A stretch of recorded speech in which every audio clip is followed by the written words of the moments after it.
আসসালামু আলাইকুম। আজকের ভিডিওতে থাকছে কম্পিউটারের একটা ওয়ার্ড ডকুমেন্টকে কিভাবে পিডিএফ করতে হয়। তো পিডিএফ করার নিয়ম। তো যদি কোনো ফাইল, ডকুমেন্ট বা ছবি পিডিএফ এর পূর্ণরূপ হচ্ছে পোর্টেবল ডকুমেন্ট ফরম্যাট এ রূপান্তর করতে চান, তাহলে নিচে বিভিন্ন ডিভাইস ও সফটওয়্যারের মাধ্যমে পিডিএফ করার সহজ নিয়মগুলো দেওয়া হলো। কম্পিউটারে পিডিএফ করার নিয়ম। প্রথমে ফাইলটি খুলবো, যেমন ওয়ার্ড ডকুমেন্ট। উপরে ফাইল, সেভ এজ, যে ফাইল, এখান থেকে ফাইল, সেভ এজ, এটা আমি প্র্যাকটিক্যালি আবারও দেখাবো। তারপরে সেভ, ফাইলটি পিডিএফ আকারে সেভ হয়ে যাবে।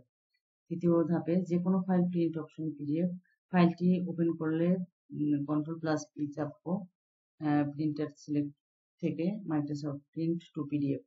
যদি একবারে প্রিন্ট করার ক্ষেত্রে আমি পিডিএফ করি, সেক্ষেত্রে এই প্রিন্ট টু পিডিএফ দেব আর প্রিন্ট চাপবো। তারপরে কোথায় সেভ করবো তা দেখিয়ে দিতে হবে, লোকেশন দেখাইতে হবে যে আমি কোথায় এটাকে পিডিএফ করতে চাই, সেভ করে রাখতে চাই। ওই যে একটু আগে বললাম, সেভ করার সময় যেমন দেখিয়েছিলাম যে ফোল্ডারে, ড্রাইভে, ডেস্কটপে, যেখানেই রাখি এটি পিডিএফ আকারে ফাইল সংরক্ষণ করবে। মোবাইলে পিডিএফ করার পদ্ধতি ওই Google Docs, Google Sheet, slides এগুলো থাকে। ফাইল ওপেন করে উপরে ডান পাশে 3 ডট নামে share and export, save as PDF document, এবার ডাউনলোড করতে হবে। ছবি থেকে পিডিএফ গ্যালারি ব্যবহার করবে, গ্যালারি থেকে ছবি, share option, print select, printer হিসেবে save as PDF select, save চাপলে পিডিএফ হয়ে যাবে। আর অনলাইনে পিডিএফ করার নিয়ম এই ছিল। স্ক্যান করা কাগজ পিডিএফ করার নিয়ম। তো এভাবে আমি একটা লিখিত আকারে দেখানোর অর্থ যে কেউ যদি নোট আকারে রাখতে চায়, সে সহজেই নোট আকারে এটা খাতায় লিখে রাখতে পারবে। এবার আমি প্র্যাকটিক্যালি কাজটা দেখাবো।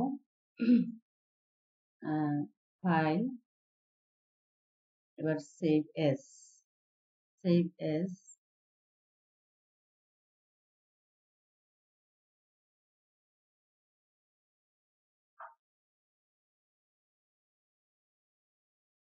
সেভ এজ কোথায় রাখবো আমি, এটা একটু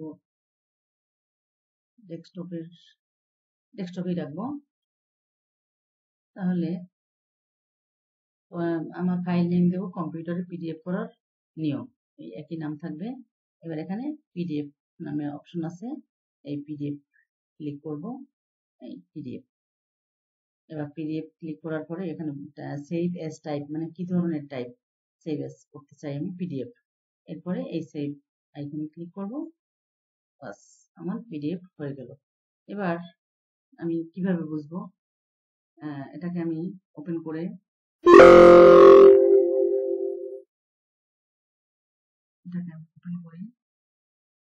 এই যে আমার পিডিএফ হয়ে গেল, পিডিএফ ফাইল, পিডিএফ আকারে এটা হলো। তাহলে এটাকে বন্ধ করি, আমি বন্ধ করে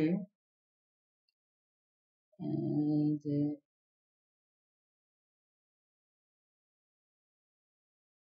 আমি পিডিএফ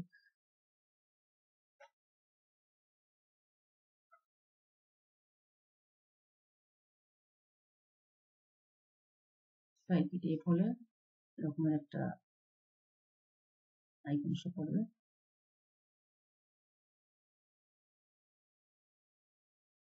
কোথায় বললাম, ডেস্কটপে নাকি, এই যে আমি ডেস্কটপে করলাম সরাসরি, আমার ফাইল ডেস্কটপে পিডিএফ হয়ে গেল। এই ছিল আমার পিডিএফ করার পদ্ধতি। তো সবাই ভালো থাকবেন, আল্লাহ হাফেজ।